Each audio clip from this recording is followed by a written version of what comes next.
Powered by Riverside.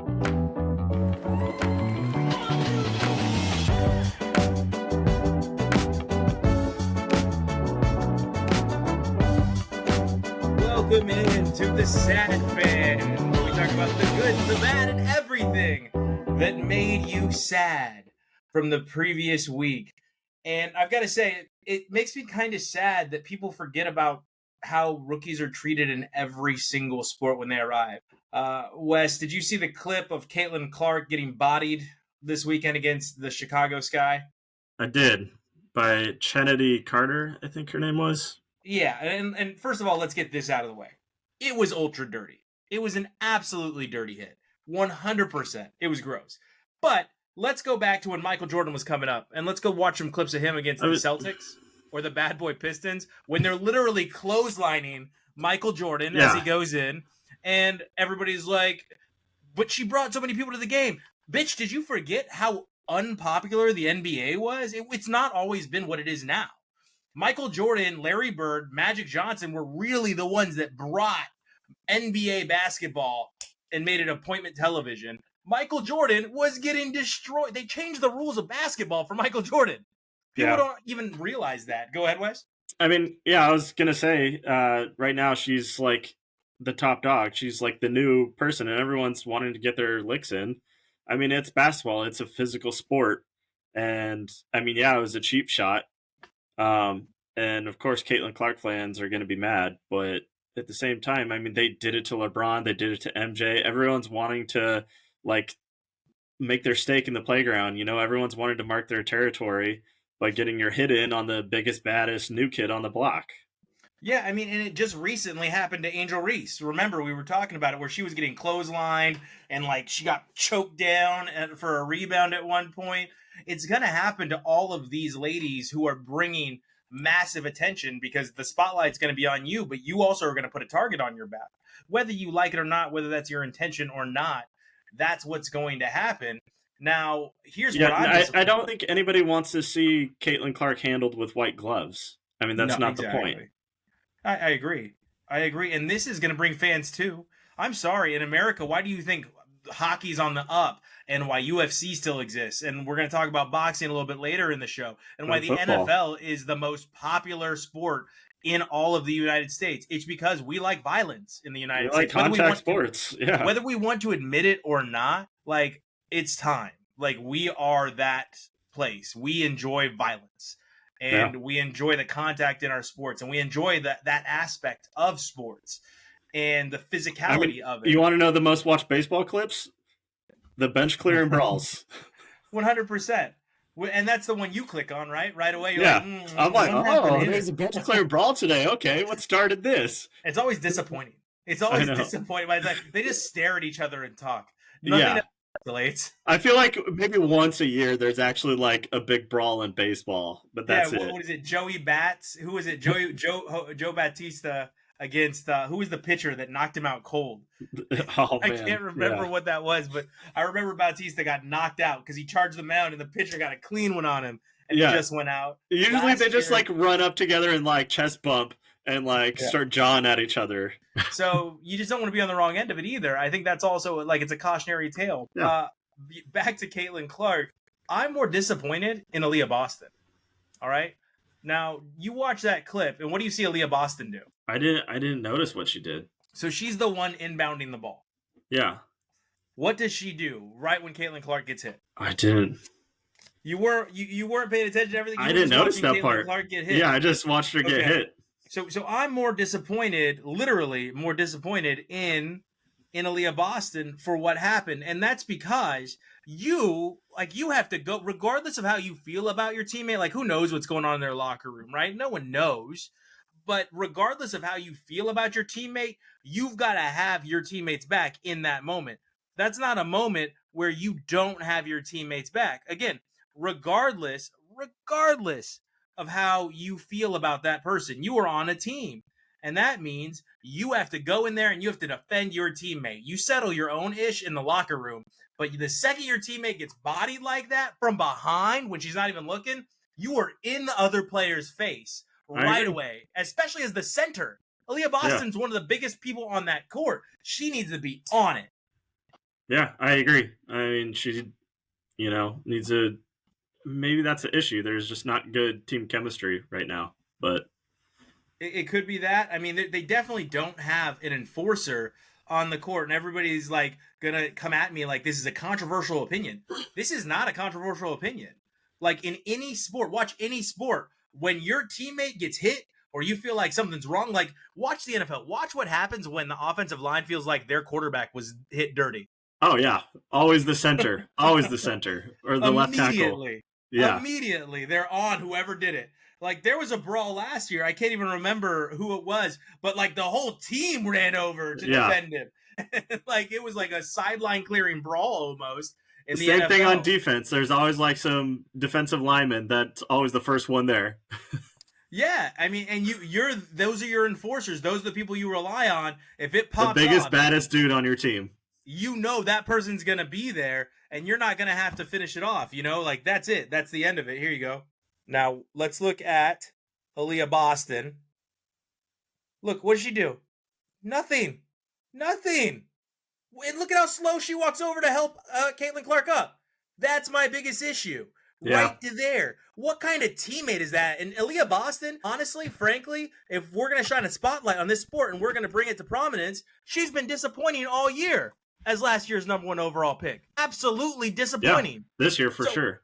So what are we doing here? Like, let's start blaming other people. Yeah, the girl from Chicago Sky, guess what? You know what? She's probably an enforcer on that team. And I'm not going to say it was clean, but she probably just did her damn job.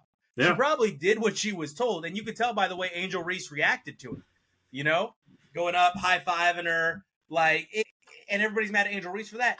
That's how a team should play. Whether you like it or not, the team should have her back in that action, and the Fever should have Caitlin Clark's back. And Aaliyah Boston, what a letdown in that moment. What a straight letdown. Yeah, I mean, the biggest person on the court or the field they need to stick up for the smaller people. I mean, for the smaller guys, smaller girls.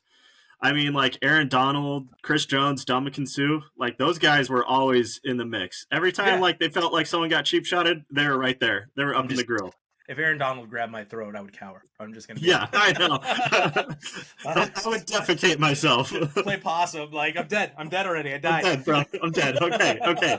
Here's my bank account number. Here, take it. Take it all. You literally won this fight. Like, it's fine. I don't want any piece of this. I clearly overreacted to you hitting me. So I should have just took it like a man. And honestly, like, even if Aaliyah Boston is not confrontational, I'm not accusing her of anything besides being a bad teammate here. That's the case that I'm accusing her of. Because she could be non-confrontational, and that's okay. You don't have to get into the confrontation, but run to Caitlin Clark and help her up at a minimum. Yeah. At a minimum, help her up. What are they doing in Indiana? Yeah, I mean, I want to see more. I agree with you. I want to see more fire out of her. Yeah, 100%. And you saw it in the Seattle Storm game. Did you see the stare down with Caitlin Clark? I can't remember the player she was staring down, but she had a stare down, and one of her teammates had to pull her away. There you go. So that's the fire. They should feed on that, not be averse to it. You're the worst team in the WNBA. Do something. Yeah. Shoot, right? Like, what is it in Mighty Ducks D3? If you can't beat them, beat them. Yeah, start throwing punches. Like, be the bad. That's how the bad boy Pistons took over. They were one of the dirtiest teams in the NBA in the 80s, and they'll say they weren't, but they know. They know they were. They know. Yeah, you couldn't beat some of the more finesse-driven teams, the more talented teams. So you just started beating them until you could hang. Like, until they were so broken and bruised, you could win, right?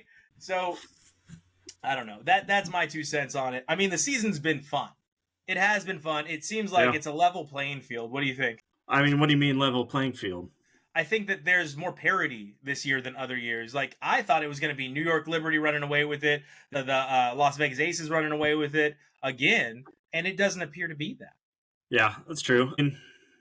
I mean, I still think Liberty and Aces are clearing away the 2 best teams, but... Yeah, I mean, we talked about how hard it is to go on a run 3 years in a row. So maybe a little bit of fatigue could be setting in on the Las Vegas Aces. What do you think? I mean, it's still the beginning of the season, so I don't really think it's fatigue. Maybe I don't know. We'll see. We still got a ways to go, and have you seen the new season or the new league that Breonna Stewart's trying to set up in the off season?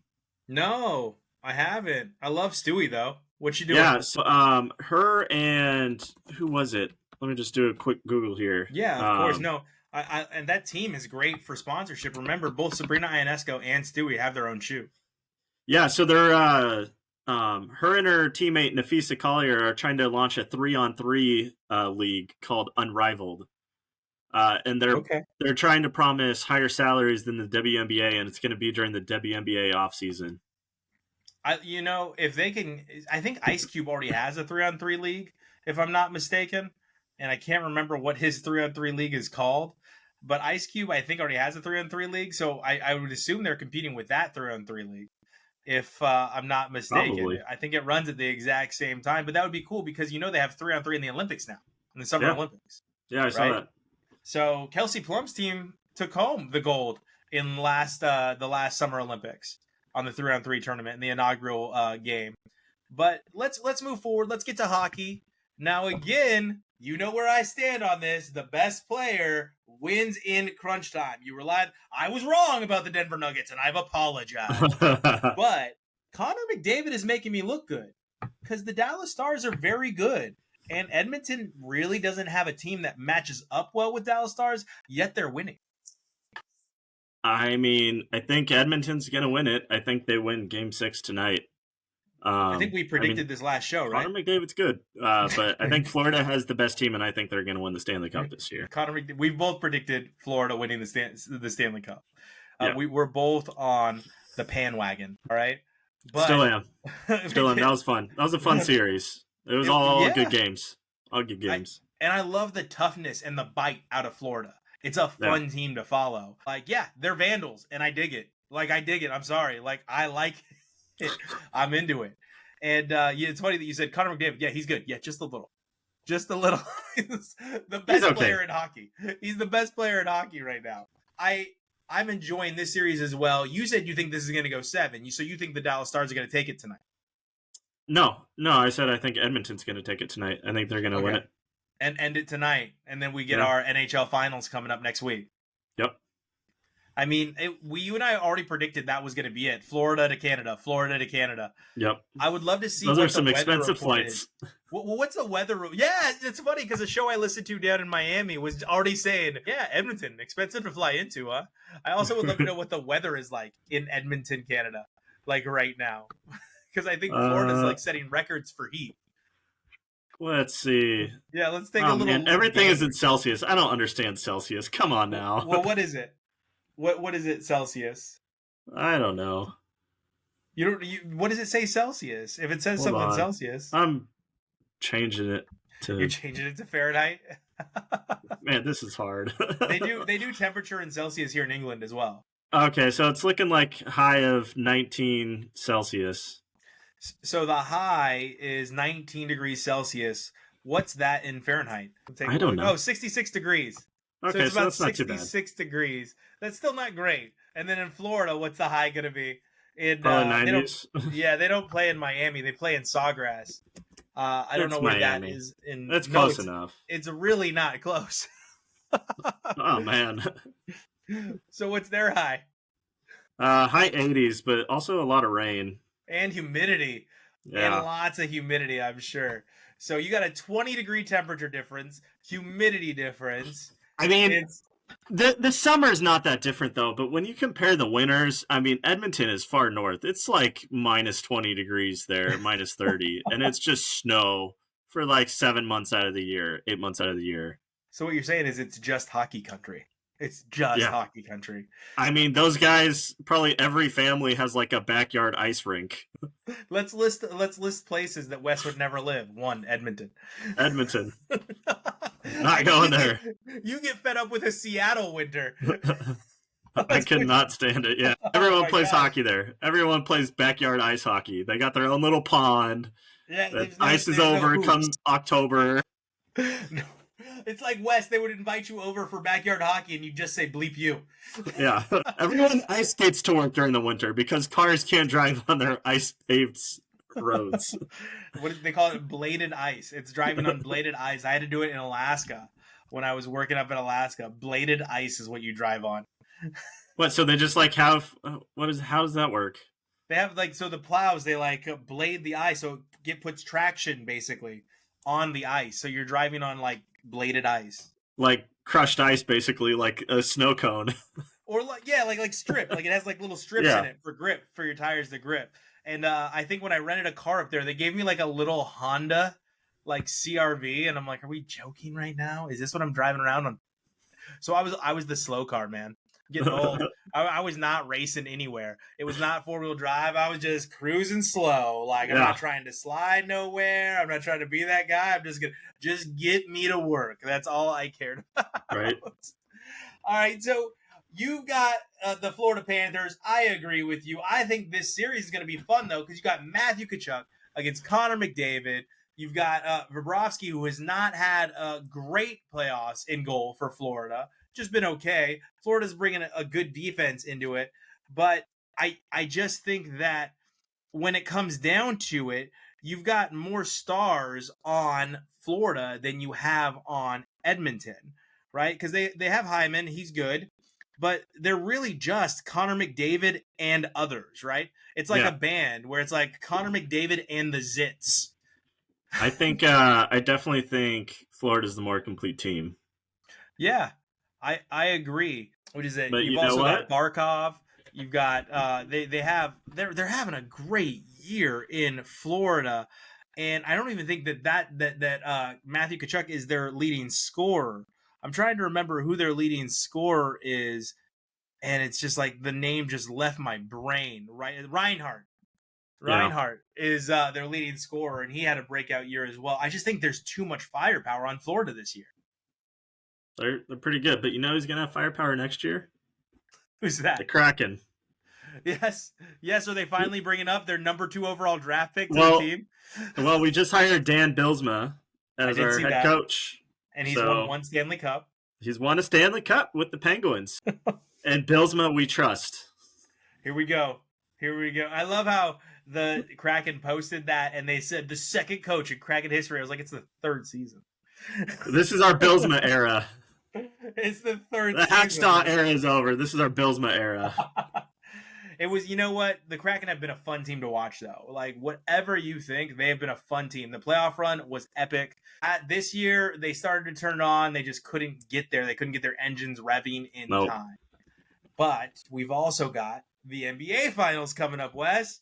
And the Mavericks did am so I'm gonna be a little honest here. I'm more looking forward to the Stanley Cup Finals than I am the NBA Finals, but I'm still gonna watch. Yeah.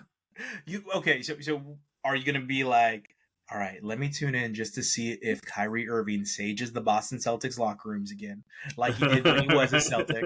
All right. Or are you going to tune in to see like how many bad words Celtics fans throw at Kyrie Irving when he first hits the court? That'll be spicy. They did It's not. gonna be a leave on huge good boost. terms. No, they did not, and I don't blame them. They've rebuilt that whole Celtics team too. They thought that he was Yeah. the missing piece. They tried to pair him with Tatum and Jaylen Brown to be the missing piece to take that team over the hump. And That was they a toxic did worse. combination. Yeah, absolutely. They played worse. He brought that team actually down. And Yeah. now it appears the Celtics have the right combination, but also they didn't play anybody in the Eastern playoffs. No, they weren't tested. So easy run. So if you had to think about it, what do you think their strategy should be going into this game? Do you think they lean heavily on Tatum? Do you think it's going to be Jaylen Brown again? Do you think Missoula's actually going to have to coach? Because he hasn't I had think to their do strategy should be to lose and save America favor of having to watch the Celtics play, because nobody wants to watch that outside of New Yep. England. But last week you were anti-Cuban. Yeah, but I'm anti-Celtics more. You know, Mark Cuban doesn't even own the team anymore, and I totally Yes, he spaced does. on that. No, I totally he sold the team, and he just maintains control. And I can't When? remember. Yeah, he maintains roster control and something else over the team, like operational control over the team. But he sold the team, and I can't remember. Oh, who it's he sold the majority team stake. to. Okay. Yeah. Adelson and Dumont families and their casino empire. So there you go. And it didn't even occur to me until after the show. I was like, wait a second, Mark Cuban doesn't even own the Mavericks anymore. The sale had a reported valuation of more than $4 billion. My gosh. What do you even need with $4 billion? whatever you want, man. Whatever you want. Like, you can fall asleep in Paris and now you're in Japan, to quote Post Malone. Dude, you just buy your own freaking 787 or A350, whatever you prefer. How much do those go for now, Wes? How much do those go for? $500 million. Never mind. I'm not gonna get you in trouble with your work. Never mind. I'm not gonna get you in trouble with your work. But yeah, like that's a lot of money. But also, so now can you root for the Mavericks outside of just not wanting Boston to win? Outside of just wanting to watch Boston? I'm not gonna root for the Mavericks unless it's like they're playing someone I hate more. So I really have no interest in seeing a Dallas. I really have no interest in seeing a Texas team win anything, to be honest. That's fair. That's fair, but Luka didn't do anything. He was just drafted by them. I don't care. I think it's going to be a fun series to watch, man. Luka's been great. Luka's been so funny. He's been a trash talker, which I love. He's been talking smack the entire playoffs to everyone, to every single person, to Rudy Gobert, to Anthony Edwards. And it's funny because Anthony Edwards is like, what do you want me to do? He took a three-pointer from half court. Like, how do you guard that? You don't. Yeah, exactly. Take your medicine and shut up. He's been a rock star the whole playoffs, and we all knew he was great, but he's showing out. I think he's going to be the difference in this series. Luka? Yeah. That offensive game, man. And it turns out we were wrong. Like, you and I both thought Kyrie Irving was going to be cancer in that locker room and terrible for Luka Doncic, but the pairing is going well. Yeah. I don't know what it is about Luka's personality. For whatever reason, they're able to get along. And it's working. When one's down, the other's up. When the other's up, the other one can hit the bench, you get a breather. If you're in Luka's case, drink a beer. Did you see that? Did you see that clip of Luka having a beer with his dad? No. And then Michael Finley walked by and took the beer out of his hand? I did not see that. Luka's like, he just took the beer from him. I mean, like, come on, let's all look at Luka. I'm not body shaming. I'm just going to say the guy's had a couple beers. The guy's not fooling anyone. He's had a couple beers. Yeah. And he's earned them. He's earned them with this playoff run. But I think who's at the end of their run right now, we've got to shift to boxing. We've got to shift to boxing. Dude. And we've got to say, I think Deontay Wilder is at the end of his run. Yeah, I think both him and Fury are at the end of their run. Yeah? You think Fury too, huh? I think Fury was just sandbagging it for the fight against Usyk, yeah. Well, all I'm glad is that we finally have a unified champion in boxing with Usyk. You think he's going to fight? Do you think Usyk fights Zhang? Or do you think he fights Joshua again? I think he fights Zhang. Yeah? Yeah, I think he fights Zhang. I think Zhang earned it with this Deontay Wilder knockout. The storylines going into that fight, man. Ukraine against China. Yeah. Like, oh my gosh, what the storylines going into that fight are going to be crazy. The press tour, heated. Yeah, just charged, man. The press conferences are going to be just insane going into that fight. Just like anything we've ever seen, it's going to be country against country. What is it? Is it in Rocky IV? Is it East versus West or man versus man? Right. I mean, you might be right though. Unless Usyk has a rematch clause with Fury. Do we know anything about that? Have we heard anything about that? I'm not sure. Okay. Actually. All right. Well, we lost our next big fight because Mike Tyson had to postpone the fight against Paul because of an ulcer. Ulcer. That's what it was. Yeah, I remember seeing that pop up. I really wanted to see him knock out Jake Paul. I was looking forward to a public beheading because that's what was going to happen. I mean, just gonna have to wait a little longer. Let's see. Yeah, and they got to get him healthy. I'd rather have Mike Tyson be right and fight him rather than have him be just mediocre. And I don't need another Manny Pacquiao Floyd Mayweather, as we've already talked about. That fight was awful. All kinds of excuses came out of that fight. Yeah, and nobody needs another one of those. No, ever. As long as we live, we never need another one of those fights. No. But what we do need is another Seattle Mariners run through the playoffs, and it's looking like that might be so. Yeah, I think the AOS is just bad right now. I think it's a mixture of both. So the Mariners have the best bullpen in baseball, and I think that's what's propelling them right now. They need to start hitting better if they want to win. If they really want to win the World Series this year. But hey, we're like 4 games up right now. We kicked the shit out of the Astros. We're beating the Angels. You know what? If we win the division, I'm happy because I hate the Trastros. Like I said, try to sneak a trash can into the stadium when the Mariners play them and just pound on it. Just pound on it. I went to one of the Astros Mariners games, and it was great because we just booed the crap out of Altuve and Bergman and all of their players that were on like the cheating World Series team. Every time they went up to bat, just massive boos. And you did this with Altuve? Like he's talking into his jersey with that whole controversy? Screw the Astros. I'm glad they suck this year. That whole division sucks, though. Like we were talking about, I was telling you, I was like, yeah, are they good or is the division just terrible? Because there are a lot of good teams in baseball right now. Well, we split the series with the Yankees. We split a 4-game series with the Yankees. I mean, on the road. I think that says something. That's fair. That is fair because the Yankees are good. The Yankees are the best team in the American League right now. So that's good. Sorry we don't have unlimited trillionaire pockets like the Dodgers and the Yankees. I mean, maybe if they let Paul Allen buy them, like they would have that. Yeah. Paul Allen was Mr. Moneybags. I think Paul Allen was one of the richest men in the world for a while, if I'm not mistaken. Well, Paul Allen is gone. That's true. That's true. And what sucks is no one knows what's going to happen with the Portland Trailblazers still. And the Seahawks, the Allen estate owns them, but they're not supposed to. They were like in his will, they were supposed to go to someone else, I believe. So it was supposed to be. They were supposed to be stewards and like maintain interim control until it was sold. Gotcha. So they were supposed to sell the team. Yeah. And now they don't want to sell the team. No. They want to hold on to that asset. I think I don't blame them. It's a lot of money right there. It's only going to go up. You just said that the Mavericks sold just a percentage of the team for a reported $4 billion. Yeah. So the whole team, why not hold out, see what you can get? Might as well. At least wait till you have a really good team to sell. Right. So the value. Until then, I don't think. Well, I mean, it's basketball. We'll see what the Blazers do, but I feel like they're more invested in the Seahawks than the Blazers. Well, this NFL, man, come on. It's not close when it comes to the evaluation of teams. Seattle is a gem for an NFL team. It's literally a gem. Yeah. Stadium's beautiful. The team's good. Go ahead. We got it all. Right now you do. You did have to go through some suffering to get it all. No. See, yeah, well, we got a Super Bowl, and maybe one day we'll get a World Series. Maybe one day. But today is not that day. We're going to have to wait till October to see if those dreams come to fruition. Because the baseball season is 10 months long. It's forever. It's too long. So too many games. I don't know if it's too long, but there's definitely too many games.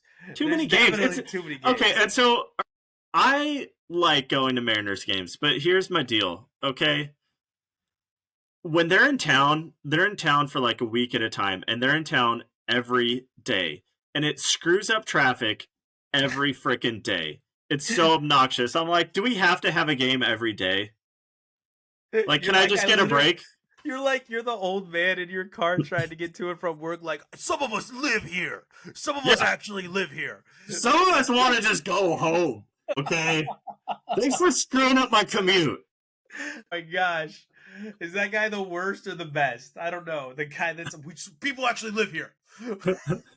Like, I mean, at least with football, it's like once a week and it's on Sundays. Mm-hmm. Nobody's driving on Sundays except for the churchies. Okay. The churchies. Like the churchies and guys go to football games. That's all. So it's easy to deal with traffic. I know what a church. Can you just like paint the image for me of a churchy? What is a person who drives to church? No. But what does that person look like? The idea of the churchy. That's outside the scope of this podcast. It's not. I need to know what you're. That's outside the scope of this podcast. All right. Well, I guess on that note, since he's not going to give me what I'm looking for here, what a churchy looks like, I think that's what a churchy looks like. That's all we have for this week in sports, and I really look forward to next week when we're breaking down the actual NHL finals, and we're breaking down the actual, we are breaking down the actual NBA finals, but we have some games to talk about in the NBA finals, I think. So we'll have a better picture. Yeah, of what's going on. I'm really looking forward to that. But as always, thank you for joining us each and every week. Remember, you can find us at the Sad Fan Podcast Network on YouTube. You can reach us at the Sad Fan Cast or at the Sad Fan 12. We look forward to seeing you next week. See ya.